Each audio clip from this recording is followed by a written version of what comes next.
Hi, my name is Randy Miller. I'm with Apprisen Consumer Credit Counseling Services. We're here today to talk about money and the single parent. Some of the issues that you might have every day on a day-to-day basis in dealing with your money, your finances, and your kids at the same time. Some of the things that make it difficult or different for a single parent is that there's a lack of a financial safety net. You're guaranteed one income and one income only, and you don't have the choice or option of having a second income involved. You also need to earn more income because obviously there's more things you have to take care of. And you have to go to work even when you're sick and we don't feel good because you have to have the income coming in. You don't have an opportunity to just take a few days without pay maybe to know that you have that safety net in. A lot of times we find ourselves using credit cards to cover the difference between what we make and what we owe or what we need, and that causes a problem once in a while. We have to turn to family and friends in order to get that taken care of or to work on that. And that makes it difficult for all of us as we travel through life and do the things that we want to do or the things we need to do. Some of the things that we like to talk about is how do you put your financial paper, your financial situation in order? How do you get this together to where you can look at it and then decide what you want to do with it? The easiest way is to start by putting your finances on paper. Write down how much you bring home per month. Get an idea of how much you're spending per month in each category, whether it's your house, your car payment, your rent payments, what you spend on groceries per month or what you'd like to spend on groceries per month. How much does the doctor cost every month, or prescriptions, gas, electric, utilities, gas for the car, insurance. All those things need to be written down so you have an idea of what your expenses look like and how much you spend from month to month. Now, you also want to follow this spending plan as best that you can. The easiest way to do that is to track your spending for at least a month to find out if you're spending exactly what you think you are. Compare what you've written down beforehand to what you're actually spending, and then make the adjustments to see how things look and see if they're working out for you. Maximize your earning potential. Find jobs that make it easy for you to work those hours, whether it's during the school day, evenings, weekends. It might be difficult if you're a single parent.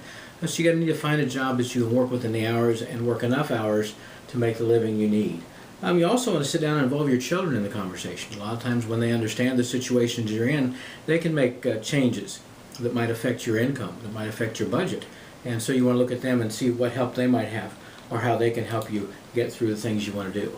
There are a few steps we want to look at taking as you put this down. The first two we've already spoke of, making a list of your expenses and then tracking those expenses to make sure that you see them, then comparing them together and making adjustments so that you have an accurate list and so that your list is exactly what it should be like. If you find out you're running short, there's a few options that you have. You can work to pay off your debts. You can take those debts and you can use those things you want to sell at home to pay those things off once in a while. Craigslist, eBay, those are great ways to sell things and get money almost instantly. Use those items to sell and then take that money and pay off your debts so you're not putting out more money each month for different things that you have. You can barter your services. There might be something that you're good at that you like to do that you can trade to somebody else for cash or for some other service they might have. Your car needs fixed. Maybe your mechanic needs a garden and you like to put in gardens. Trade your services. You'll maintain the garden, he fixes your car. That way you're not at any expense, anything of that sort. What you want to try not to do is use credit. Stay away from credit cards because that just makes it harder sometimes to get out from underneath that load, get out from underneath all that. So you want to use it wisely if you are using it, making sure you can make the payments each month, but at the same time pay down your debt as fast as you can. The final thing you want to look at is making a plan to manage your finances and pay them off or pay the bills as they come due. Paying the expenses on time is a key thing to protecting your credit and making sure your credit score remains high. Starting an emergency savings account where you have at least $1,000 in the bank to cover any emergency that might happen, whether it be an appliance that breaks down or your car breaks down. So you don't have to worry about a credit debt, or you don't have to borrow money to pay for that. You can pay for it and then rebuild the savings once you get that paid for. Also, you want to look at long-term savings. You want to look at a safety nets you can develop yourself, where you can put some money away so that if you do lose a job or you do have to take some time off, you still have income coming in or you still have resources to get that income in, where you can spend the money wisely and still be able to maintain the livelihood that you've had all this time. A lot of things that we try to do as we go through life makes it difficult. The saying is life happens. There's other words you can use for that, but life happens. And in that form, some things are surprises. So if you're prepared for surprises before they get there, you don't have to worry about what happens after that. So build yourself an emergency savings fund, go from that into a safety net of 3 to 6 months worth of income, and then from then begin to build your retirement.